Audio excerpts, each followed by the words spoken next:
میں اپنی طرف سے اور اپنے ساتھیوں کی طرف سے آپ سب کا بے حد شکر گزار ہوں کہ آپ آج یہاں پر ہماری درخواست پر تشریف لائے ہیں۔ آج بنیادی طور پر جو اس کانفرنس کا جو مقصد ہے وہ اس تاریخ کی بدترین انکمپٹنٹ اور ایسی حکومت جس کو نہ گورننس آتی ہے نہ عوام کی جو مسائل ہیں ان کے ساتھ کوئی ان کو سروکار ہے، اس کی ان 2 سالوں میں جو کارکردگی ہے اس کے بارے میں آج ہم یہاں پر آپ کے سامنے موجود ہیں۔ میں ایز این اوپننگ گیمبٹ کچھ میں گزارشات کروں گا، پھر میرے ساتھی اس میں کنٹریبیوٹ کریں گے، مگر سب سے پہلے امیر سینیٹر حاصل بزنجو صاحب کا انتقال ہو گیا، اس کے اوپر ہمیں سب کو بہت افسوس ہے۔ وہ بلوچستان کے ایک بڑے قابل احترام سیاسی خاندان سے ان کا تعلق تھا، ہمیشہ انہوں نے جمہوریت اور پاکستان کے آئین کے ساتھ وہ کھڑے رہے اور انہوں نے اس حوالے سے بے شمار قربانیاں دیں، اور ابھی آج ہی میاں والی کے ایک بڑے سیاسی خاندان کا ایک چشم چراغ جناب گل امید روکڑی صاحب، ان کا بھی انتقال ہو گیا ہے۔ ان کا بھی ایک مسلم لیگ سے ایک والہانہ ان کا تعلق تھا۔ اللہ تعالیٰ ان کو جوار رحمت میں جگہ عطا فرمائے اور ان کے گھر والوں کو صبر جمیل عطا فرمائے۔ آج جب ہم بات کرتے ہیں اس تبدیلی سرکار کی، تو ماں سوائے دکھوں کے، تکالیف کے، مشکلات کے، اور ان 2 سالوں میں ہمیں کوئی چیز نہیں ملتی جس کی ہم کوشش بھی کریں تو اس کی پذیرائی کر سکیں۔ 2 سال کے اندر مہنگائی نے جس طرح عام آدمی کو، ایک دکاندار کو، ایک ریڑھی بان کو، ایک ٹانگے بان کو، ایک مزدور کو، ایک بیوہ کو، ایک یتیم کو، ایک مریض کو جس طرح تباہی کے دہانے پہنچا دیا ہے، شاید تاریخ میں اس کی کوئی دوسری شاید مثال نہیں ملتی۔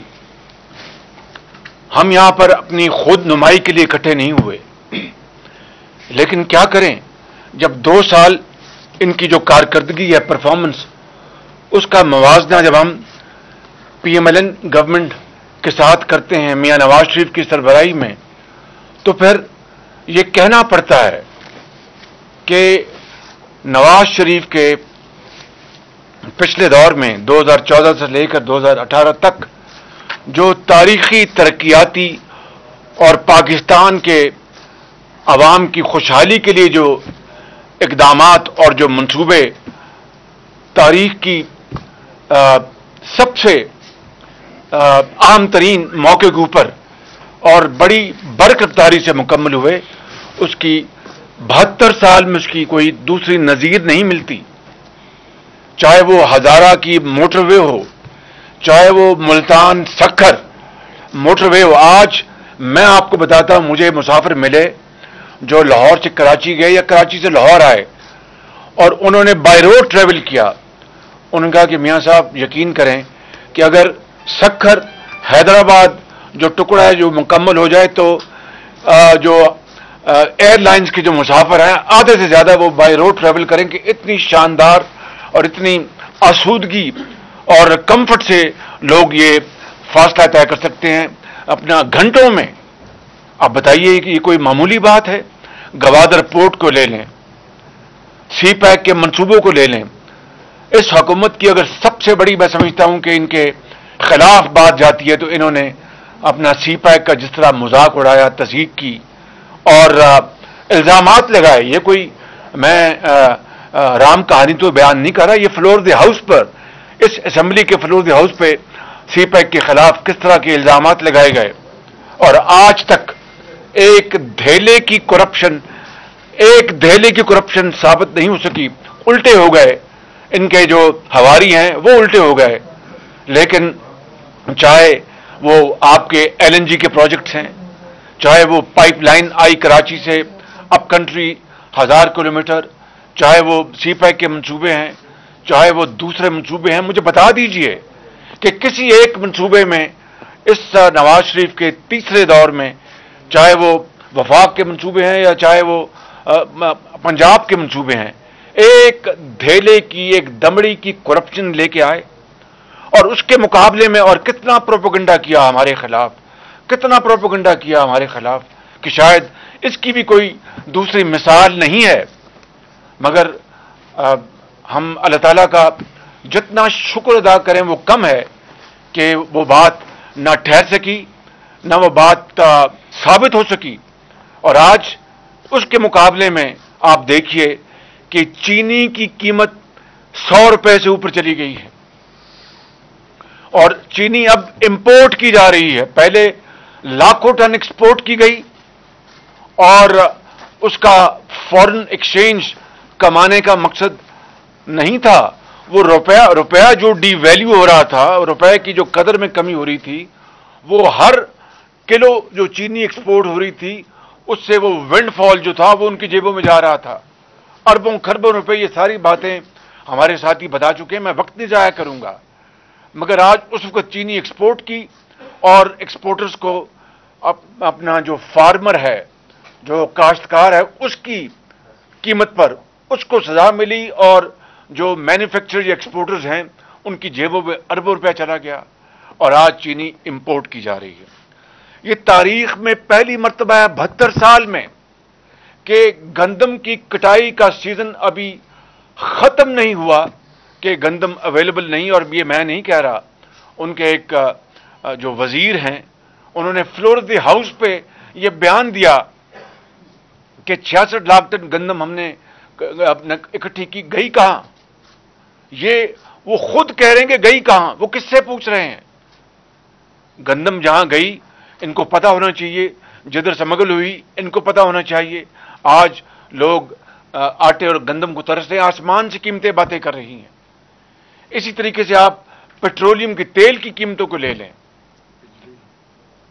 تیل کی قیمتوں لے لیں. تاریخ میں سب سے بڑا دھچکا ان ون گو ابھی چند مہینے پہلے انہوں نے تیل کی قیمتیں بڑھا دیں، جبکہ دنیا میں تیل کی قیمتیں آج زمین پہ آ چکی ہیں. اسی طریقے سے آپ دیکھیے کہ بجلی کی قیمتیں بے پناہ انہوں نے بجلی کی قیمتیں بڑھائیں تاکہ سرکولر ڈیٹ کو کہیں قابو کیا جا سکے، لیکن سرکولر ڈیٹ نہ قابو آیا اور بجلی کی قیمتیں وہ بھی آسمان سے باتیں کر رہی ہیں. ایک عام آدمی کی پہنچ سے باہر ہے، دکاندار کی پہنچ سے باہر ہے، ایک مینوفیکچرر ایکسپورٹر کی پہنچ سے باہر ہے. حالانکہ یہ حقیقت ہے روز روشن کی طرح کہ سی پیک کے علاوہ جو 4 پروجیکٹس نواز شریف کی سربراہی میں لگے پاکستان میں، gas based L N G L N G based جو پروجیکٹ لگے 5000 میگا واٹ کے، 2 لگائے وفاق نے اور 2 لگائے صوبہ پنجاب نے. ایک اس میں اربوں روپے کی جو بچت ہوئی ان کے لگانے میں، وہ تو ایک علیحدہ ایک الحمدللہ ایک مائل سٹون ہے. وہ بجلی کے منصوبے وہ 3 تو چل چکے ہیں اور چوتھا بھی اب چلنے والا ہے، حالانکہ اس میں بڑی تاخیر کی اس حکومت نے. تو اس کی جو پر یونٹ جو اس کی لاگت آتی ہے وہ 11-12 روپے سے زیادہ نہیں ہے. بجلی وافر مقدار میں موجود ہے، لیکن اس حکومت کی نالائکی، نااہلی اور بدترین انکمپٹنس کا نتیجہ ہے کہ آج بجلی کی بھی لوڈ شیڈنگ ہوتی ہے پاکستان میں اور انتہائی مہنگے داموں پر بجلی مل رہی ہے. حالانکہ وہ جو پروجیکٹس وچ آر گزلنگ آئل ان کو بند کر دینا چاہیے تھا، اور جو ایفیشنٹ اور جو جن کی پیداوار کی لاگت بہت کم ہے ان کو چلانا چاہیے تھا. مگر یہ ہے وہ ٹکراؤ پرسنل ویسٹڈ انٹرسٹ کا، انکمپٹنس کا، جس کی بنا پر آج بجلی بھی جو کہ وافر مقدار میں موجود ہے، اس کے باوجود لوڈ شیڈنگ ہوتی ہے اور اس کی قیمتیں وہ بھی آسمان سے باتیں کر رہی ہیں. اور پھر آپ دیکھیں کہ 40% آپ انہوں نے روپے کی قدر کم کر دی، اور اس کے باوجود بھی ایکسپورٹس میں کوئی خاطر خواہ اس کا اپنا کوئی اضافہ نہ ہو سکا. اور آپ دیکھیں کہ پاکستان کی تاریخ میں شاید دوسری مرتبہ، سیکنڈ ٹائم ان پاکستان ہسٹری، یعنی 1952 میں جی ڈی پی وہ اس کی گروتھ نیگیٹو ہوئی تھی، اور آج یہ دوسرا موقع ہے 72 سالوں میں کہ ہماری جو جی ڈی پی کی جو گروتھ ہے وہ نیگیٹو میں 0.4%. یہ حقائق ہیں، یہ میں تو نہیں بتا رہا. اور جب یہ جب اپوزیشن میں تھے، آج بھی ان کا جو طریقہ کار جو ہے وہ اپوزیشن کا ہی ہے. آج بھی یہ کنٹینر پہ چڑھے ہوئے ہیں. کس طرح کہتے تھے کہ فجنگ کرتے ہیں، یہ فجنگ کرتے ہیں. وہ فجنگ تو نہ نکلی، ان کی فجنگ سامنے آ گئی کہ پہلے یہ کہتے تھے کہ 3.9% ہماری گروتھ ہے اکانومی کی، پھر اس کو ریوائز کیا اور 1.9 پہ لے کے آئے. اور اسی طریقے سے دیکھیں کہ ان 2 سالوں میں جو انہوں نے بورنگ کی، یعنی جو ادھار لیا ہے، جو ڈیٹ جو قوم کا جو بڑھایا ہے پبلک ڈیٹ، وہ 2 سالوں میں اتنا ہے جتنا کہ نواز شریف کے 3 ادوار میں ایک طرف اور ان کا 2 سالوں میں ایک طرف. یہ عالم ہے پاکستان. اور غریب آدمی اس کی تو حالت نہ پوچھیں. اور میں یہاں پر کسی حوالے سے بھی خود نمائی کی بات نہیں کرنا چاہتا، لیکن حقیقت ہے کہ نواز شریف کی سربراہی میں پنجاب میں ہسپتالوں میں ادویات مفت کر دی گئی تھیں. انہوں نے وہ تمام ادویات بند کر دیں اور ادویات کی قیمتیں آسمان پر پہنچ گئیں. اور جو ریکٹ، جو سکینڈل بنا، وہ وزیر ان کا پتہ ہی کوئی نہیں، اس لیے کہ یہ نیب نیازی گٹھ جوڑ کا شاخسانہ ہے. اسی طریقے سے پنجاب کے اسپتالوں میں سی ٹی سکین لگائے گئے، اور ان کا جو عام آدمی کو اس کی سکیننگ وہ فری تھی، وہ انہوں نے بند کر دی. کینسر کے مریضوں کی جو ان کو فری ادویات ملتی تھی وہ انہوں نے بند کر دی. ہیپیٹائٹس کے لیے ادویات پورے پنجاب میں وہ انہوں نے اس کو بند کر دیا. وہ ایک بہت شاندار پروگرام تھا. یعنی عام آدمی کی زندگی اجیرن ہو چکی، زندگی تنگ ہو چکی ہے.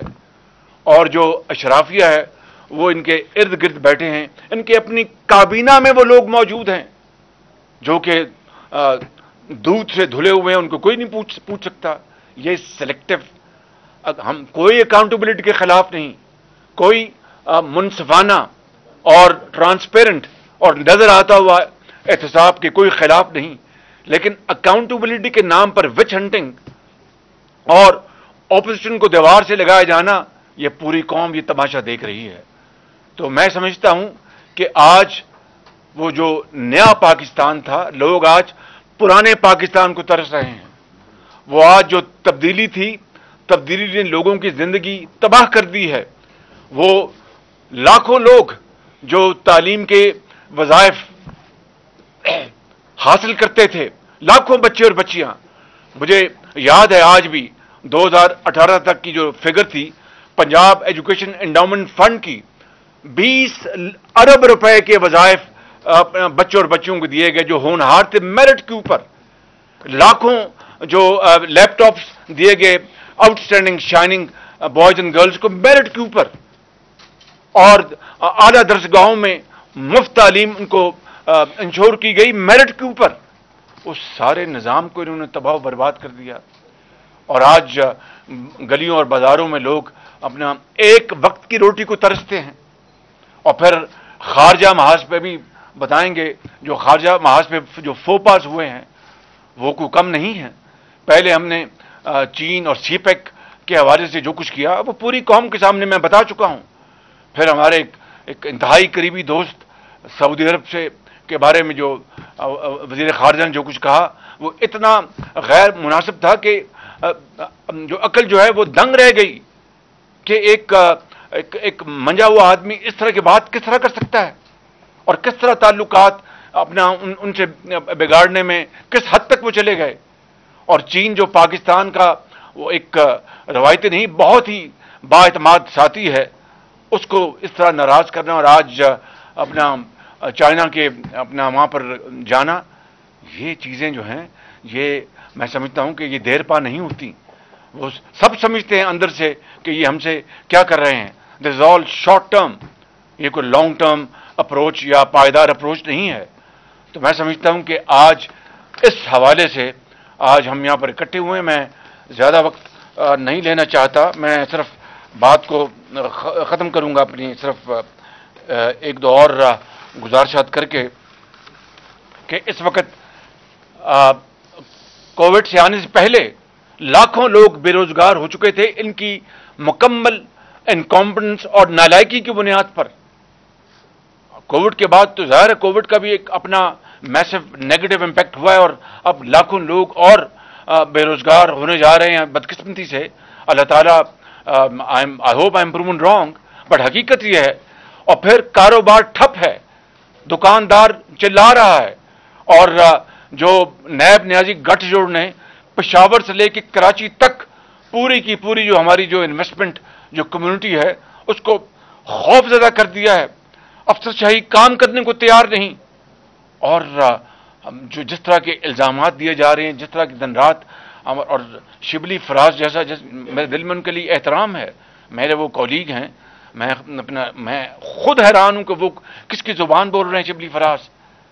تو کہنے کا مقصد یہ ہے میرے بھائیوں اور بزرگوں اور بہنوں کہ آج ہم اکٹھے ہوئے ہیں یہ بتانے کے لیے کہ جو کچھ یہ سلیکٹڈ گورنمنٹ کے لیے کیا گیا اور جو ان کو سپورٹ ملی ہے، اس سپورٹ کو اور انپریزیڈنٹڈ سپورٹ ملی، اس کے باوجود بھی یہ جو پاکستان جو اس طرح جا رہا تھا یہ نوز ڈائیو بدقسمتی سے جاری ہے، اور اٹ از انابیٹڈ. اس میں کوئی ابھی تک کوئی رکاوٹ نہیں آئی. وہ بالکل نیچے جا رہی ہے، ہماری اکانومی نیچے جا رہی ہے، ہماری معیشت نیچے جا رہی ہے، ہماری ایکسپورٹس، پروڈکشن، ہماری انویسٹمنٹس، سب جس کی بات آپ کر لیں. تو کیا وہ پاکستان بہتر تھا یا یہ پاکستان بہتر ہے؟ یہ اس کی ساری تفصیل یہاں پر موجود ہے. میں نے آپ کا بہت وقت لیا، اور اس کے حوالے سے اب میں دعوت دوں گا خواجہ آصف صاحب کو. انہوں نے جانا ہے اسمبلی میں، ان کا بزنس ہے، یہ خارجہ کو بات کریں گے. میں ختاماً یہ عرض کروں گا کہ کشکول توڑنے یہ آ رہے تھے، آئی ایم ایف کا چیپٹر ختم کرنے جا رہے تھے، اور یہ کہہ رہے تھے کہ مر جائیں گے، آئی ایم ایف کے پاس نہیں جائیں گے، مر جائیں گے، قرضے نہیں لیں گے. 1 روپیہ بڑھتا ہے، ڈی ویلو ہوتا ہے تو 100 روپے اوپر پڑتا ہے، اور اگر بجلی مہنگی ہے تو وزیر اعظم جو ہے سمجھ لیے خدا نخواستہ وہ چور ہے، اگر فلاں چیز مہنگی ہوتی ہے تو وزیر اعظم جو ہے وہ. آج یہ ساری باتیں کہاں گئیں؟ آج قوم سوال کرتی ہے، پوچھتی ہے، اور پھر یہ کہہ دینا کہ جناب اپنا گھبراؤ نہیں، ڈرو نہیں، اور فکر نہ کرو. اس طرح کیا لوگوں کے پیٹ بھر جائیں گے؟ اس طرح روٹی مل جائے گی؟ آج لوگ روٹی کو، ایک وقت کی روٹی کو ترس رہے ہیں. اللہ کرے کہ پاکستان کے حالات بہتر ہوں. We are responsible sensible opposition, اور ہمیں انہوں نے دیوار سے لگایا، اس کے باوجود گواہ ہے 2 سال کا ریکارڈ کہ فلور آف دی ہاؤس پہ میں نے اور میری پارٹی نے اور باقی اپوزیشن پارٹیز نے پھر بھی اپنا تعاون کا ہاتھ بڑھایا. لیکن جس طرح انہوں نے اس کو دھتکارا اور پایا حقارت سے اس کو دھتکارا، وہ بھی تاریخ کا حصہ ہے. اور اب یہ قوم کو بتائیں، اپنے ریزلٹس بتائیں قوم کو، اور خالی یہ کہنا کہ میں این آر او نہیں دوں گا اور فلاں نہیں کروں گا، کیا اس سے لوگوں کے پیٹ بھر جائیں گے؟ تھینک یو ویری مچ.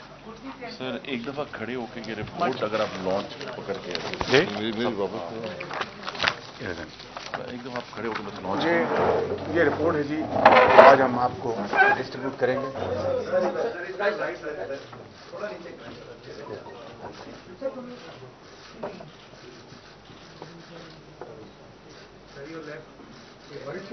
جی یہ وائٹ پیپر ہے جی ہمارا 2 سال کا. میں لیفٹ اینڈ رائٹ ہو رہا ہوں، یو ٹرن نہیں مار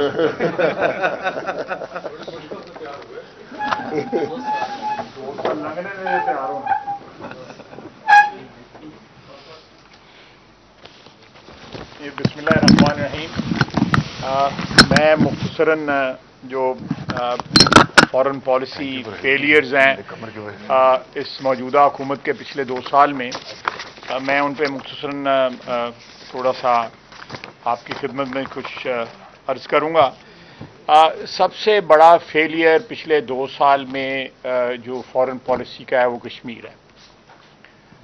کشمیر کی جو اینیکسیشن ہے انڈیا میں نے جو کی ہے اور وہاں پہ جو قتل عام اس وقت برپا ہے اور سارے ہندوستان میں مسلمانوں کا جس طرح قتل عام ہو رہا ہے، جینوسائیڈ ہو رہا ہے، یہ پاکستان کی فارن پالیسی کی سب سے بڑی فیلئر ہے۔ اور ہم نے کیا کیا ہے اس کے رسپانس میں وہ آپ کے سامنے ہے۔ ہم نے کبھی کھڑا ہونا تھا 15 منٹ کے لیے، 10 منٹ کے لیے خاموشی اختیار کرنی تھی، پھر کوئی گانا گانا تھا، پھر کوئی ایک ٹانگ پہ کھڑا ہونا تھا، کبھی 2 ٹانگ پہ کھڑا ہونا تھا، اور بس اسی قسم کے گیمکس جو ہے ہم کشمیریوں کا جو یہ بات یاد رکھنی چاہیے کہ کشمیر میں ہمارا خون جو ہے پچھلے 72 سال میں انویسٹ ہوا ہے۔ ہم نے 48 کی جو بڑی جنگ ہے، اس کے بعد 65 کی بڑی جنگ جو ہے وہ کشمیر کے ایشو پہ لڑی۔ ہماری کمٹمنٹ جو ہے ان جنگوں کے ذریعے ڈیمنسٹریٹ ہوئی، اور اس کے بعد بھی جو ہماری جنگ ہندوستان میں ہوئی وہ اس میں ڈائریکٹلی یا انڈائریکٹلی کشمیر کا ایشو انوالو تھا۔ شہیدوں کے لہو سے ان لوگوں نے غداری کی ہے، ان کو ٹانگ پہ کھڑا ہونا یا گانوں کے ذریعے یا کسی اور کے ذریعے جو ہے اس کی طرف جو ہے انہوں نے موڑ دیا ہے۔ کشمیری آج جو ہے ویلی کے اندر اس بات کا انتظار کر رہے ہیں یا اس بات کی دعائیں مانگ رہے ہیں، اپنے شہیدوں کو پاکستانی پرچم میں دفن کر رہے ہیں کہ پاکستان ہماری مدد کو آئے گا۔ یہ فیلئر ہے، ایبجیکٹ فیلئر ہے۔ اور اس کے اوپر جن ممالک نے ہماری حمایت کی، ملیشیا میں انہوں نے جانے سے انکار کر دیا وہاں سے عین وقت، نہ ان کے ساتھ رہے نہ سعودی عربیہ کے ساتھ رہے، نہ ادھر کرے نہ ادھر کرے، نہ ادھر کرے نہ ادھر کے رہے۔ یہ کانٹرڈکشنز ہیں فارن پالیسی کی کہ آپ نے ایک لابی کو اپیز کرنے کے لیے دوسری لابی کو جو ہے وہ ناراض کیا، اور الٹیمیٹلی دونوں جو ہیں وہ دونوں ناراض ہو گئے۔ سعودی عربیہ ہمارا وہ دوست ہے کہ 71 کی جنگ میں ان کی نیوی کے پاس صرف 2 گن بوٹس تھیں، انہوں نے دونوں کی دونوں ہمیں بھجوا دی۔ ہماری ان کی دوستی، ہمارا 27 لاکھ اوورسیز پاکستانی وہاں پہ کام کرتے ہیں، یو اے ای میں 16 لاکھ کام کرتے ہیں۔ یہ 4.5 ملین ان 2 ممالک میں پاکستانی جو ہے، آپ کی 65% ریمیٹنس جو ہے ان 2 ممالک سے آتی ہے۔ آپ نے ان کے ساتھ بھی تعلقات کیا، آپ نے لوگوں کی روزی جو ہے جو آپ کی لائف لائن ہے جو فارن ریمیٹنس کی، اس کے اوپر اٹیک کر دیا۔ آتے ہی آپ نے سی پیک کے خلاف جو ہے بیان دینے شروع کر دیے۔ سی پیک سب سے بڑی سکسیس ہے ہماری فارن پالیسی کی، اور ہمارا جو اسٹریٹجک ریلیشن شپ ہے چائنا کے ساتھ، اس کی سب سے بڑی سکسیس ہے، اور وہ ٹرانسلیٹ ہوئی ہے سکسیس کہ یہاں پہ پاور جو ہے آئی ہے، ہمارے نیوکلیئر پلانٹس لگ رہے ہیں، ہمارا جے ایف تھنڈر، یہ سارے کا سارا جو ہے یہ سی پیک اور چائنا کے ساتھ جو ہمارا ریلیشن شپ ہے، یہ اس کا آؤٹ کم ہے، یہ اس کے ڈویڈنڈز ہیں۔ انہوں نے اس کے اوپر تھرو آؤٹ 2 سال 2.5 سال ہماری حکومت کے آخری یہ کلبھشن کے خلاف جو ہے ہمیں مودی کا یار کہتے رہے، کلبھشن کے سہولت کار یہ بن گئے۔ یہ بھی فارن پالیسی فیلئر ہے کہ آپ نے جو آئی سی جے میں جو ہے آپ اس طرح اس کو کمٹ نہ کر سکے یا اس طرح ڈیفینڈ نہ کر سکے جس طرح آپ کو کرنا چاہیے تھا، اور اب یہ یہاں پہ قانون سازی ہوتی ہے کلبھوشن کی جان بخشی کی یا کلبھوشن کو بچانے کے لیے، یہاں پہ یہ this is another failure of our foreign policy. اس کے بعد آپ نے امریکہ کا ریلیشن شپ جو ہے، ٹھیک ہے امریکہ کے ساتھ ریلیشن شپ کے اچھے ریلیشن شپ کے ہم بھی حامی ہیں، بہت ضروری ہے امریکہ کے ساتھ، وہ سپر پاور ہے، لیکن کیا ڈیویڈنڈز آپ کو ملے؟ آپ نے کیا کامیابی یا کیا بریک تھرو اس میں اچیو کیا جو امریکہ کے ساتھ ریلیشن شپ تھے؟ آج بھی ریلیشن شپ وہی ہیں جو ایک روایتی ریلیشن شپ وہاں پہ چلا آ رہا ہے۔ اس وقت او آئی سی ایک ایسا ادارہ تھا جہاں پہ آپ اپنے جو گریوینسز لے کے جا سکتے تھے، اسلامی دنیا کو، ان کے ضمیر کو آواز دے سکتے تھے، وہ ڈس فنکشنل ہو گیا ہے۔ آپ کے کہنے پہ کانٹیکٹ گروپ کی جو ہے میٹنگ نہیں وہاں پہ کنوین ہوتی، منسٹریل لیول کی کمیٹی جو میٹنگ ہے وہ بہت دور کی بات ہے۔ ٹوٹل کولیپس ہے آپ کی فارن پالیسی کا۔ آپ اپنی فارن پالیسی جو ہے اپنے ریجن میں بھی جو ہے اس کی فردرنس نہیں کر سکے۔ بہت دور کی بات ہے کہ آپ اپنے ریجن سے باہر جا کے یورپین یونین یا امریکہ کے ساتھ جو ہے کو اپنے ڈیویڈنڈ فارن پالیسی ڈیویڈنڈ وہاں سے لیں، اپنے ریجن میں نہیں کر سکے۔